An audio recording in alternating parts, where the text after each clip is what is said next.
بسم اللہ الرحمن الرحیم۔ السلام علیکم۔ کامیاب لوگوں کی زندگی کا راز اسی بات میں پوشیدہ ہے کہ سوچ بدلو، زندگی بدلو۔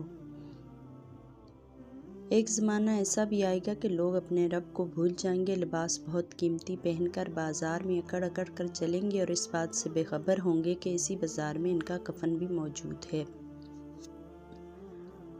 کتابیں اور بھی اتری ہیں پر قرآن کی یہی خوبی ہے کہ نابینا لوگ بھی اس کی تلاوت کرنے لگتے ہیں۔ درخت اپنا پھل خود نہیں کھاتے، دریا خود اپنا پانی نہیں پیتے، پتہ ہے کیوں؟ کیونکہ دوسروں کے لیے جینا ہی اصل زندگی ہے۔ نبی پاک صلی اللہ علیہ وسلم نے فرمایا، صدقہ برائی کے 70 دروازوں کو بند کرتا ہے۔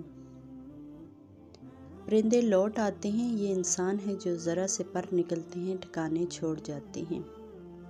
زمانہ کا شکوہ نہ کرو بلکہ خود کو بدلو، کیونکہ پاؤں کو گندگی سے بچانے کا طریقہ جوتا پہننا ہے، نہ کہ سارے شہر میں قالین بچھانا۔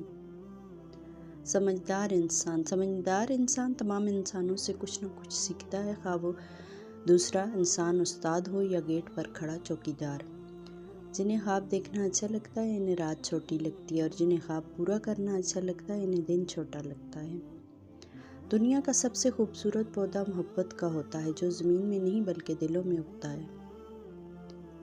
تم پانی جیسے بنو جو اپنا راستہ خود بنا لیتا ہے، پتھر جیسے مت بنو جو دوسروں کا راستہ بھی روک لیتا ہے۔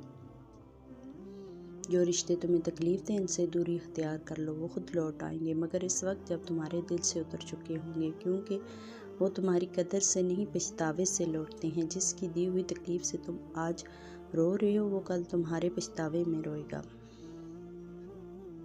لوگوں کے سامنے مسکراتے رہا کرو اور اللہ کے سامنے گڑ گڑایا کرو، کیونکہ دنیا مسکرانے والوں کو پسند کرتی ہے اور اللہ رونے والوں کو۔ کسی کو تم دل سے چاہو اور وہ تمہیں ٹھکرا دے تو وہ اس کی بد نصیبی ہے، تمہاری نہیں۔ اگر کوئی تم سے جلتا ہے تو بجائے غصہ ہونے کے ان کی جلن کی قدر کرو، کیونکہ یہی وہ لوگ ہیں جو تمہیں خود سے بہتر سمجھتے ہیں۔ محبت اور دوستی، یہ دو چیزیں ہر طوفان کا مقابلہ کر سکتی ہیں، مگر ایک چیز ان دونوں کے ٹکڑے ٹکڑے کر سکتی ہے اور وہ ہے غلط فہمی۔